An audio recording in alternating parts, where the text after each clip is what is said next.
Hi everyone, this is Jason Zach from Nathaniel School of Music. I'm excited to give you part 3 of our 5-part series on home recording.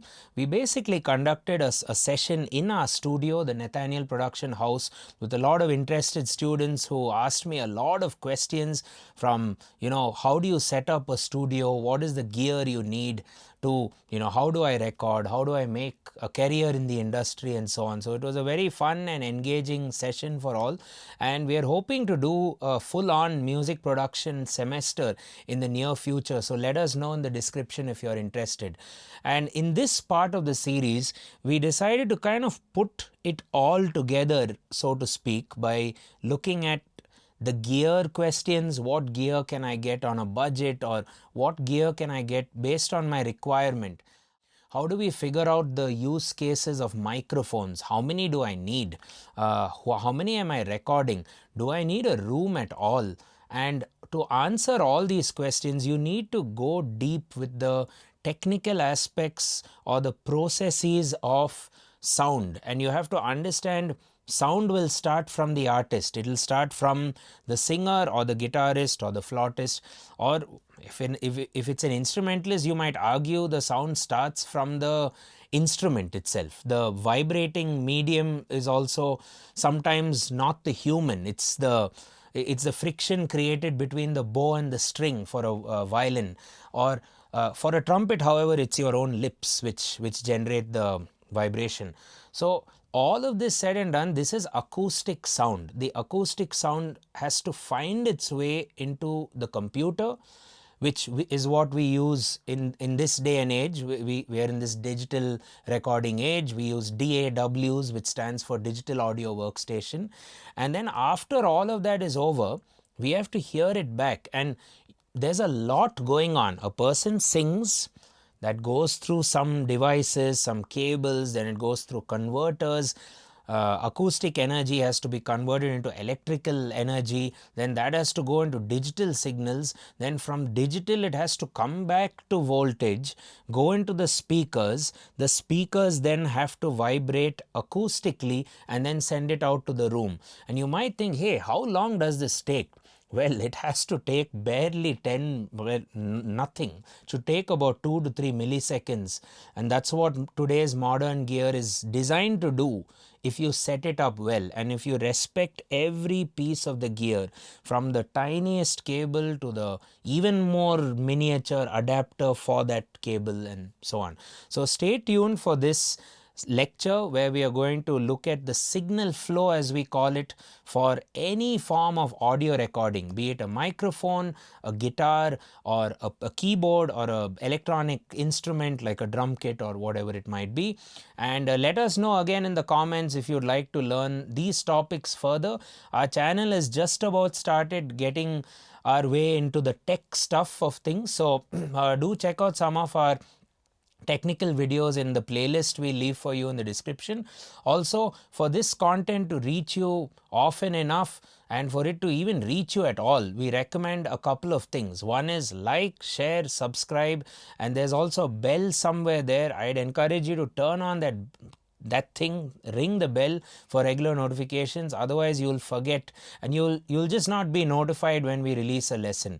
Another way to organize your workflow could be to go to the free tutorial section of nathanielschool.com.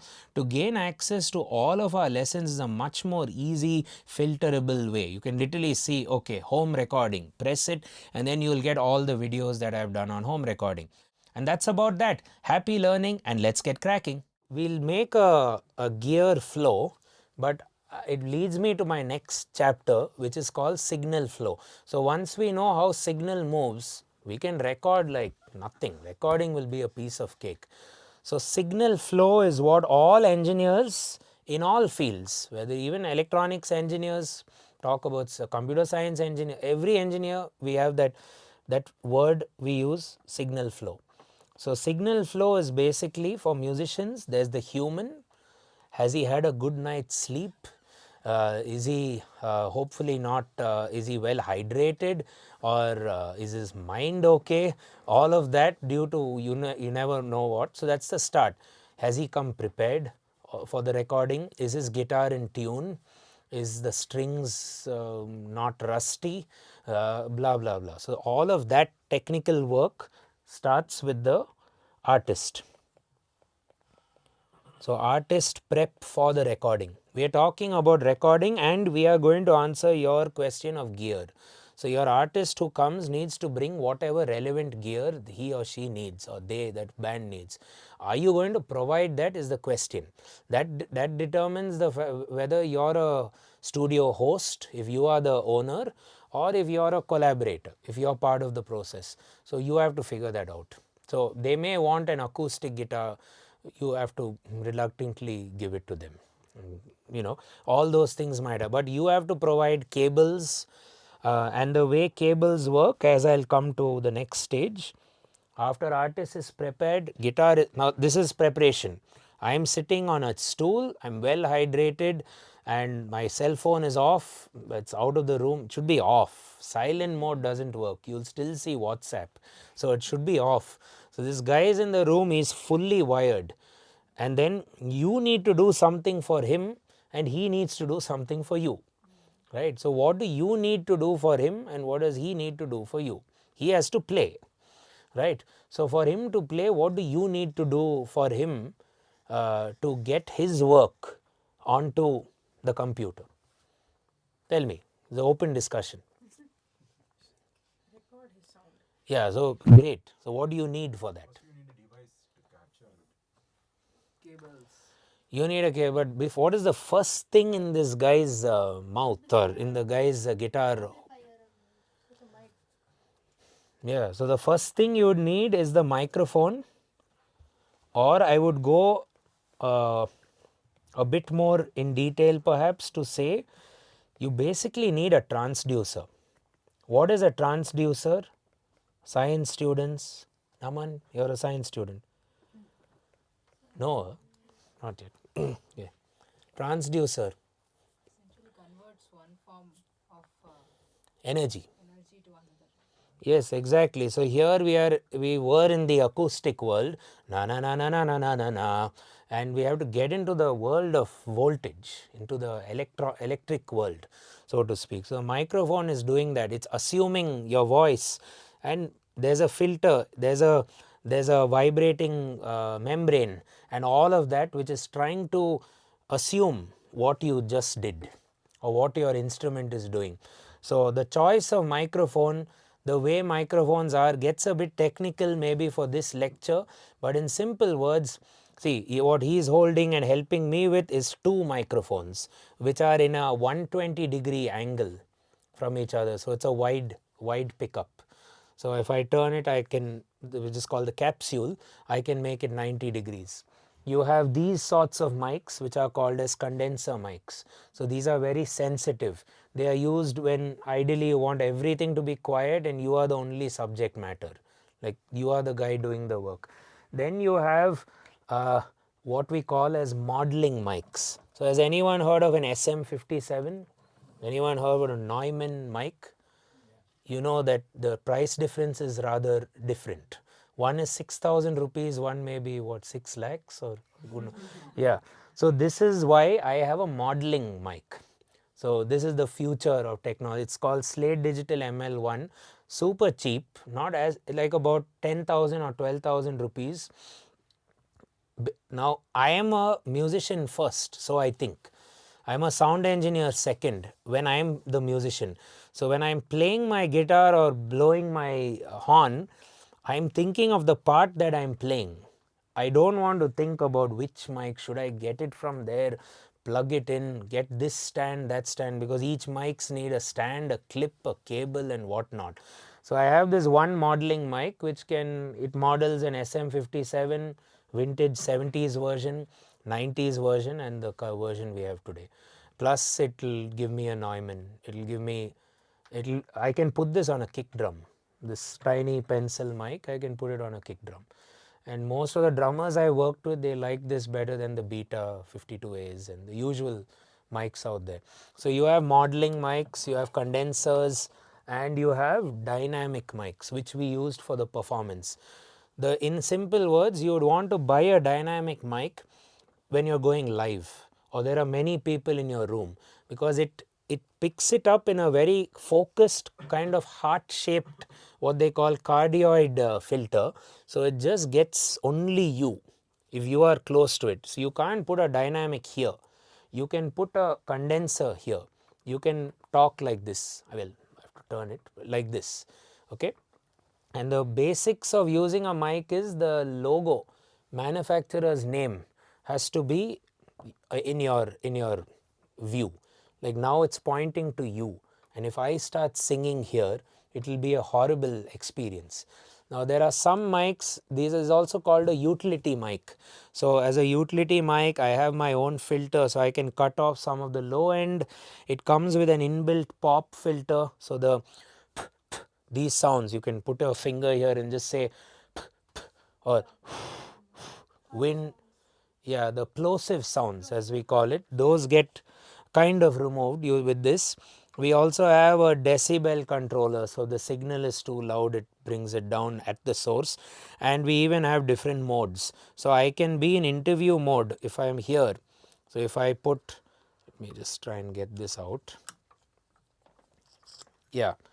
So this is a utility mic, so it's not that expensive, it's about 25 to 30,000 rupees for a utility mic. That's really good. So it gives me this bidirectional mode, so I can do a podcast like this with two people, person 1, person 2, one mic, like how those TV shows used to be back in the day, right? Those are bidirectional mics. So you have this kind of 8 or 2 circles to show it off. Then you have the default cardioid mode, which is in your face mode. So I use it for my YouTube lessons like this. If I go back, then if I am playing piano, the sound of my voice and my piano are both captured equally by the mic. So the closer I bring it, two things happen: more of me and more of my bass. So I have a rather poor voice, I think. There's no great bass. I'm not going to be an MC for sure, but at least I have some bass worth capturing. If I do this, it will be pretty bad. So I have to be a bit close to do it. Even a person whose voice is a bit higher, like maybe a Hans or a Naman, if they are here, you will be very surprised how much of bass information. What do I mean by bass? The low frequencies, like anything from 60 hertz to 300 hertz, let's around that region, will come out better if you go closer. So you have the podcast mode, you have the sort of in your face mode, and lastly you have this full circle mode, which is, I just call it the choir mode. So I can put this mic in the center and it's in omnidirectional mode. So the whole, you can have a circle of singers in this mic, and yeah, you can see it. You can see this group called the Petersons. It's a family on YouTube. They do covers. They literally have this one mic and they just do Christmas carols around that mic. It's incredible. Yeah, of course now they've upgraded, but still. So you might want accessories for your mics, so I'll try and show you that. I'll show you everything as we go along. Then you have your dynamic mics, like which we used. No, it's fine, we can use it later, which we used for our performance. Why did I choose that for Sri Lata's voice? Because, well, not because of her coming here. Like I chose it because, well, why did I not use this? This is my best mic. I use that instead, not to make her feel bad, but to prevent the noise of the bass guitar and the cajon from also reaching that mic. So when you hear it, it will be pretty much her voice, right? And that is no AI, it's just engineering, just the way they made it, you know. So that has to be respected and considered. So a mic is a transducer, it does its thing, but I said transducer because you can also do the same thing with a pickup. Has anyone heard of the word pickup? So the pickup is what you have on your guitars. You put it, with violins have pickups. Yes, these days Yeah, a lot of mandolins have pickups, lot of instruments have pickups these days. So pickup kind of does the same thing. It's a transducer, it converts one form of energy to the other. So it's giving you a capture of that guitar as best as possible. All your acoustic guitars, if you buy it, I would recommend get one with a inbuilt pickup. You might think twice. Oh, the Yamaha, the cheaper one is 7,000, the one with pickup is 11,000, whatever. Trust me, that 4,000 rupees is going to give you a stress-free experience. And with your guitar, remember, there's also what's called as feedback build-up. So what he said, some frequency which is annoying to him is resonating in his room. So to fix that, the guitar, remember, you're playing it, the mic is capturing it, it's going to the speaker sending it back, goes back to the guitar, back and forth, you get that, I can't get it out, you get that annoying feedback thing. That's the cumulative summation of the maximum frequency that is annoying the hell out of you during the performance. So you hear that thing with mics. So to fix it, what do guitarists do? You have that sound blocker. It doesn't affect the sound much. There are good things. So you might want to keep a couple of these handy in your studio to prepare for a recording, right? So microphone or pickup you can do, and then what happens? So your investment should be, you have to, how many people do you want to record in your room? You want to record only you, or what is your goal? Only one individual. Maybe if I'm playing something or if I'm singing something. Perfect. So you probably want maybe 1+1 or maybe a couple of microphones just in case one doesn't work, or maybe you're collaborating with a friend, that friend doesn't have a microphone, so he or she can just use the extra one you have. Yeah, but don't reduce expenses on mics. There's no point. Garbage in, garbage out. So get a good mic. If you want to go dynamic, get an SM57 or an SM58 if you're a singer, because it comes with a windscreen. Do I recommend a condenser mic? Of course, but then you need a room and you need money, right? Because the room will cost you both for sound treatment as well as proofing. You get a dynamic, you throw all that cost away. Example, Jacob Collier, the Grammy award winning artist, way back in the day, is not so back in the day for him, he's still young, but he used an SM58 to basically win a Grammy and to get Quincy Jones to be his producer or mentor or guide. The rest is history. That SM58, Shure SM58 made him the legend he is, because he would do 400, 500 tracks in Logic with just that one mic in a whatever room. Maybe that room was good, but the way those songs sounded, if you listen to it, you have 20, 30 mics, you can't make it sound like him. He used one, the one I am telling you, which is 6,000 rupees. Sir, how far ideally it should be from You have to kiss it. You have to literally kiss the mic, because if it's a dynamic mic, you go back, like I gave you the piano example, it'll get more of the instrument, it'll be a blend. And those mics are designed to be here, cardioid, heart shaped. It has to. if I'm singing a high note, hitting a very high note and then coming down, it has to be always kissing me. So for that, if it depends if you're performing live or in the studio. If you're performing live and you use that mic and you do this, first of all, there's a specific technique to do that. So when you see these artists doing it, it is not a gimmick. They know how to use it. Mariah Carey is an expert vocal mic engineer when she sings, as well as a great singer. So she knows which angle to move it away. When you move it, there shouldn't be stage monitors right there, right? And I mean, it's a bad thing to say for vocals, but vocals is a confidence thing. So in my experience, when the vocalist does that, they are lacking confidence to hit that high note. I mean, I'm generalizing, but this is generally in my experience, they are lacking confidence to hit that note.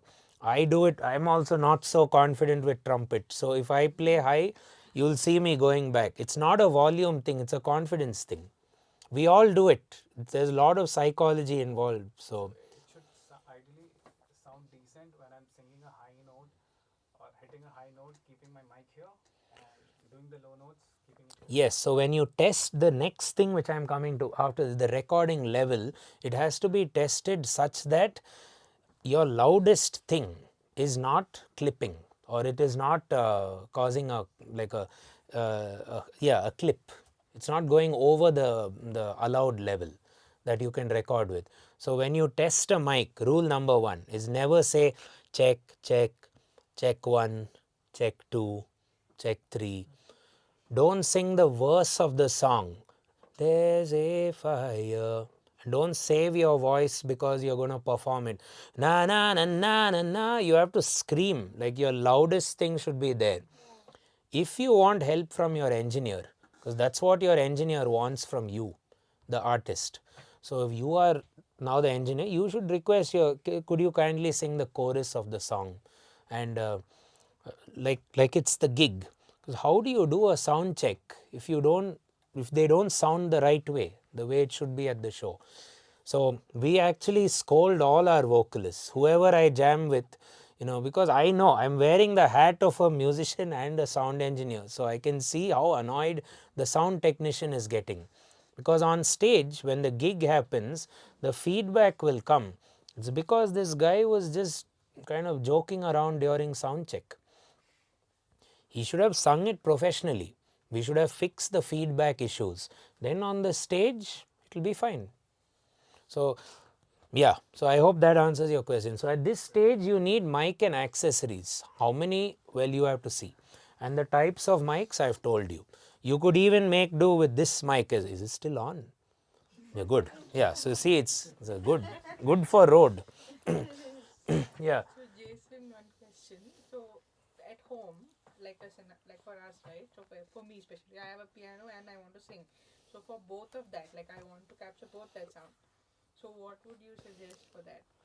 I think last time you told me this one, right? This is the Zoom H4. Yeah, so if you're doing piano and singing, we'll talk about this case study. So this case study is it's giving you 2 room mics on board. Okay. So even if you don't know recording softwares or whatever, this is currently capturing on a, what do you call it, SD card.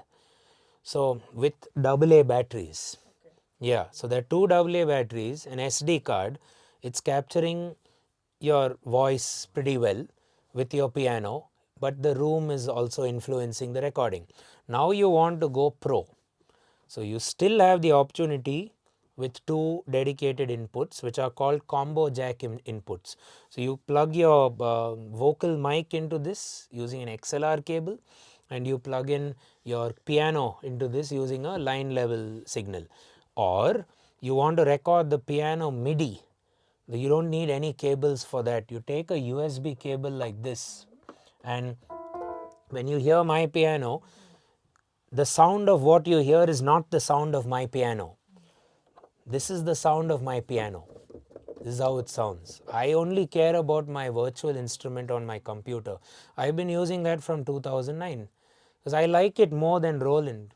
Yeah. We'll, that's why we are writing signal flow. We are in this step. Yeah, we'll come there. Yeah. So moving forward, so you understood. If you don't want the, let's say you're in a church or you're in a cafe, you just want to kind of capture the occasion, or you are a spectator, you feel that the band only could benefit by your service, keep this in your backpack at all times. It's so tiny. So wherever you go, you find this awesome band playing in a pub. You just pass the pub by. Wow, this is a nice place to go. So go there, have some sandwich, watch them, record it, and give them this particular footage, right? This is actually how I've got a lot of my clients. Like I just do things which they don't expect me to do. Like I generally think like that, and then I have a lot of long lasting relationships with people, because they think you're supposed to do this, so they hesitate. But when you can do something else, why not? Big deal. So in your house, you would use these two cables to record. Well, vocal, another vocal or vocal guitar. Now they have something called Zoom H8. I have this old H6 thing.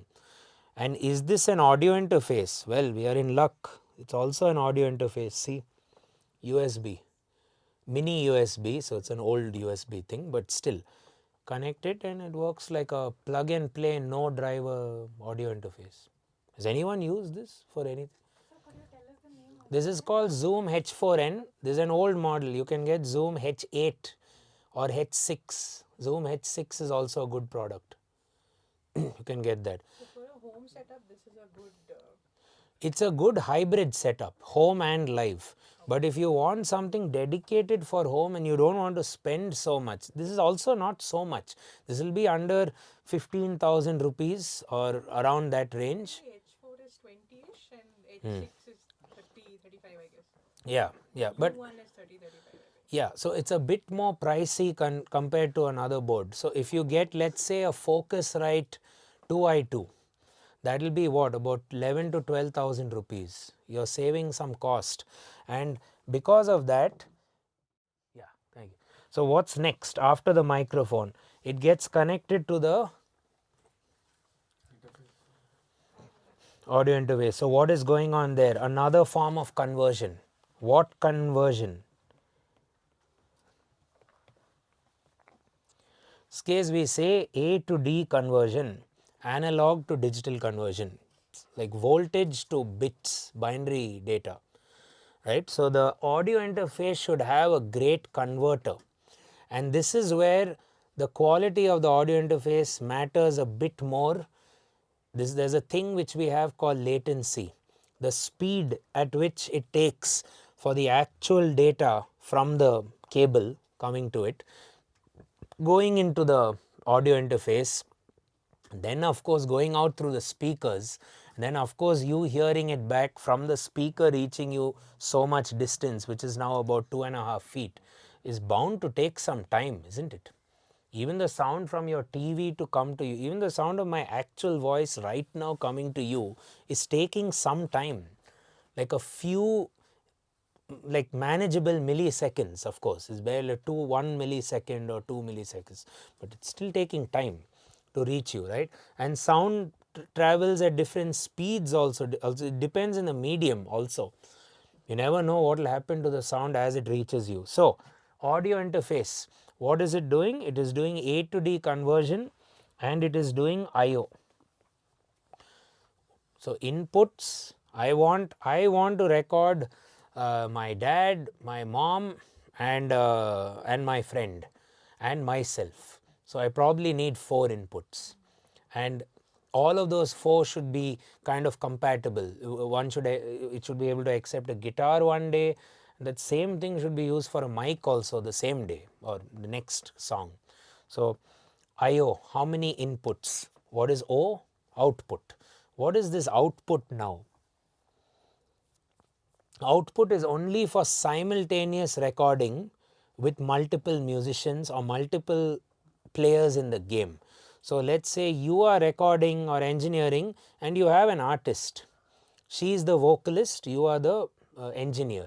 So what does the artist want? She'll want more of the metronome, and you want no metronome because you're trying to look at the vibe of the performance. So for me, metronome is the biggest vibe killer or the biggest emotion killer in a recording. You hear that thing and you lose feeling, in my opinion. You just need it to check here and there. So I have a setting in my computer where when I play, the metronome is always off, and when I record, then it comes on, but the way I want. I don't like this tick tick tick tick tick. I hate all that. It should just be an endless whatever pulse, okay? But that is because a person like me might be good at timing. Now the singer might not be good at timing, so he or she might want that. But there are hacks. Why give them the metronome? Give them the drums instead. They are used to that guy for so many years playing gigs together. Give the bassist the drummer, give the drummer the bassist, they'll be fine. One of them recorded on metronome, so let the other guy record with them. So in a studio, this is what we call as monitoring. So the O, The inputs are what all are you bringing to me. The output is what are you sending to others. Now in this case it's you and your friend. So she will want more metronome, you will want no metronome or less. She will want less of the kick drum, you will want more of the kick drum as the engineer. So you have an engineer mix and this thing. So already you need to have how many outputs there? You need to have 4 outputs. So that's 1, 2 mono and 3, 4 stereo. You will have to have this many outputs. So you need to buy an interface which has 2 inputs, 4 outputs, or 4 inputs, 8 outputs. Now the bigger problem is here if you are recording a band, right. So in my world, my audio interface is hidden somewhere. It's very complicated to see and manage. So I use an app instead. Yeah, these are pickups. So depending on where I play, yeah, it sounds more warmer here. Why? Okay, we'll get it on later. Lot more punchier here. So this pickup is for this area, this is for this area, or I have a middle way, or I can blend it here, but I don't have a blender. Other guitars have it. So that's, you have to press this for recording guitars which have pickups. Then you have line level like keyboards or drum machines or DJ equipment, let's say. So that will be line level. Then you have mics. So any mic, dynamic, condenser, this, that, you can use this to record. Fine. So this is the audio interface. Then after audio interface, it goes where? To the computer. Exactly. So ideally it goes to the computer and you access it via the recording software, via the DAW. But while it goes to the computer, we have to connect the audio interface to the computer. How do you connect an audio interface to the computer? Or whatever protocol it supports. It could be Thunderbolt also, it could be USB A, USB C, it could be Ethernet. Sometimes these days you have Ethernet, it could be not HDMI, but it could even be, sorry, Firewire, but I think that's more now a Windows thing. So you use Firewire still? No, I need to find someone because I have a Windows audio interface, which the good thing about audio interfaces is I have an interface which will never work on Mac, which I bought in 2008, but I now use it digitally and I add more inputs to it. So it's still kind of useful. So now I get 30 inputs just in that small area you see there. So because of old equipment which has not been thrown, like given off and all that. So DAW comes into the party and then what? So DAW does all this work which I told you here. After the DAW does its business, songs ready to go, but you have to hear it back. So the process here is artist preparation leading to you to listen to it back or them all to listen to it. So then it gets into the monitors. This would probably be the final thing, and the chain process goes on and on and on, kind of just repeats itself. So what are these monitors? You have, I guess, 2 types of monitors, actual speakers you see there, or you could wear these headphones which you can see here. Some artists like me, when I'm recording like a horn, I prefer earphones to that. And so far there's no Bluetooth technology to do this really well. There's no, you can correct me if I'm wrong, but there is, however, radio technology to do things wirelessly. So you could invest in a wireless receiver transmitter medium. You can go cable free. Your artist wears a belt pack like what we are doing now. Like the receiver is somewhere, hands is charging it somewhere, and this is the transmitter. This is sending it the signal and it's doing its job pretty well, we hope. Still don't know, you're not hearing any of this right now. So but still, so that's the monitor. We don't have monitoring for my mic currently. The only monitor is in this room. So monitoring could be for you, the engineer, for the musicians you work with, the artists, and all of the other players involved. So this is the signal flow when you're dealing with audio. Similar signal flow will be there for MIDI, which I will prefer to show you live because you don't need to see much. Now coming to his question, what equipment should you now buy for all of this? You now understand the steps, the way things move. Based on how things move in each step of the way, what do you need to buy? What do you need to invest in? Artist prep, nothing. Phone calls, come on time, few WhatsApp messages and emojis. Yeah. Then they come down and start recording microphones. So what do you need to keep ready for the, let's say a saxophone player is coming to record. What do you think you need to keep ready for him? Yeah. So you should research. No, he'll bring his saxophones are expensive. Why should you have a saxophone? Let that fellow, and saxophones, they put their mouth to it. It'll be a bit, yeah. Yeah. So even guitars, I don't like to lend my guitar to anyone. You bring your own guitar. So bring your own instrument. What else should be kept for the saxophonist apart from the saxophone? Microphone. Which microphone we have to see? Is the saxophonist using a clip-on? Maybe he likes to jump around a lot. So you can put a sax clip-on mic. Like he likes to do what Kenny G does, you could see in the videos. Yeah, so then you need a clip-on. Otherwise, you have a regular, like one of these mics. Keep it ready, keep your room set up, and then what?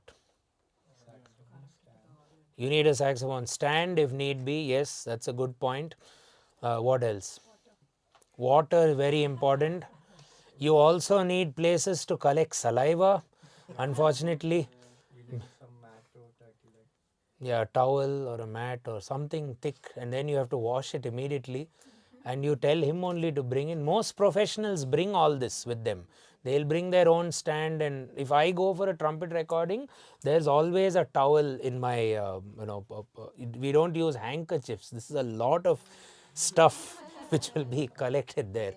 So this is all wind instruments. That's the acquired, and brass instruments is like to clean it itself, the kind of thing you're putting that instrument into, to how much you're torturing that thing once you clean it once every few weeks. Yeah, but what it can do for the song is immense. So yeah, so saxophone is set. Then you need a cable from the microphone to come here. There are types of cables. So any mic you would need an XLR cable. This is an example of how an, is that, yeah, this is an example of an XLR cable. The female end would clip to the mic. So the female end, as you can call it, the other end which has the connectors, the pointy end, will go into your audio interface. That's generally the way things are set up in this business. So when this goes into the mic, it has to lock, it has to clip properly. That clip, that has to come. You can't just, this won't work. It has to click. Yeah, that's very important. And the maker's logo, you have to address here. You sing like this, you're doomed. Okay. So microphone cable you need. Get good XLR cables. Like good way to test an XLR cable is just press it with your finger. And some of you might have nails. You can actually in the store itself go and do this. Because if that guy says it's a good quality cable, it should support your fingernail like this. It should not break. So cable basically will have the connector. It would have the actual cable which will house all the wires or the conductors, you could call it. The signal passes through. There has to be minimal noise interference. That's why the quality of these connectors are important. In India, with our and the whole world, we use amphenol or nitric connectors on these brands. There are maybe a few more local ones, but these are the best ones. So why I am saying that is you could get a cable made for 4 times cheaper if you just tell the guy this. I want a cable which is about 20 feet long. He might want you to convert it into meters, well and good, 3 meter, 4 meter, 5 meter, whatever, and call a Radiotronics in SP Road and just get one. Well, I say SP road because there are a lot of people there who make these cables. You'll save a lot and even get them to customize it, which model you want, male, female, you want USB cable to be even more customized, maybe A to C. So you get shops like this which deal with this stuff. So figure out your cable situation and can go back to the notes.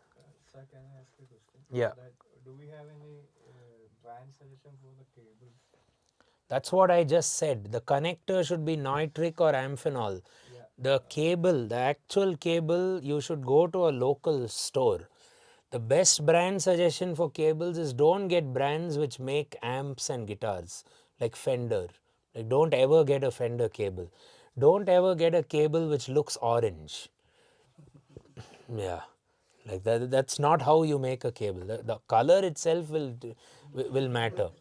These are just industry things. Yeah, or what is TRS cables also. Then what is the difference between XLR cables and TRS? TRS cables have the same number of connectors. XLR has three connectors, three points, right? TRS also has that. That stands for tip ring sleeve, but that is more like a speaker cable, and a headphone cable. So, this is a headphone extender. 1 second. So a headphone has 2 pins, right? 1 second. Okay, I will make sure I'll show you all the cables. It will be best if we keep it here, probably after lunch break. So TRS is like a guitar cable, but it has an extra conductor. Guitar cable is TS. It has only the tip and the sleeve. So the TRS is not used for guitars. It's used more to connect to speakers. So it's balanced versus unbalanced in the electrical world. So you need TS cables, TRS cables and XLR cables. Same for the keyboards also. For keyboard you might need TS only, but TS would then have to go through a direct input box. If you or it goes into the computer and you do line level. So TS is fine for keyboard. Yeah, TRS it depends on the keyboard. Some keyboards even have XLR outputs these days. So you have to check the keyboard and buy the cable. So these are the basic cables you need. TS for how many guitars at a time, you want one extra, this, that, plan it and go for it. How many TRS? Well, at least 2 if you have 2 speakers. But then what if it's TRS to XLR? So your speaker accepts XLR, but your audio interface out is TRS. Like the Focusrite we saw now, isn't it? Focusrite is TRS, but here it only accepts XLR. What if it's the other way around? Who knows? So before buying cables, first buy your gear and trust a local vendor who can give you the cables in 24 hours and you can porter it or dunzo it and soon enough. Why buy the cables when you don't have the gear first? So commit to the gear, get it. You don't want to waste your money on getting it and then, oh, it doesn't work for me, then how do I sell it, this, that. So cables should be planned, I guess, after you get your gear. Plan it or watch a picture on Sweetwater. See clearly what the pins are and whatnot. So that's about it, guys. Right, so that was all about getting signal into the computer, getting it out for us to monitor, listen, and then further process it for things like editing, mixing, and even mastering. Now let's dive into the world of MIDI, the world where you're just exchanging data from one compliant or compatible device with the other. And you're exchanging it digitally through cables, through some interesting protocols. And the world of MIDI is a commonly used term we use around music production. It's an abbreviation for musical information digital interchange. So you're trying to tell the computer what note I played, when did I play it, did I play other notes with that note, did I use some kind of a controller to mess up the note, did I modulate the note, did I press a pedal along with the note, and then how long did the note last for, which note was it an A sharp, and which A sharp, was it the higher one, the lower one, or the super low one, and then how long did that last, and then when did I move to the next one, and all of this is sent through one cable. And there's this exciting set of possibilities that you can do as a music producer. Of course, you have to set it up well, like we did in this part. So stay tuned to the next part, part 4, which is going to come your way very soon. And you might want to like, share, and subscribe. And more importantly, turn on the bell icon for regular notifications. Cheers, and I will catch you in the next one.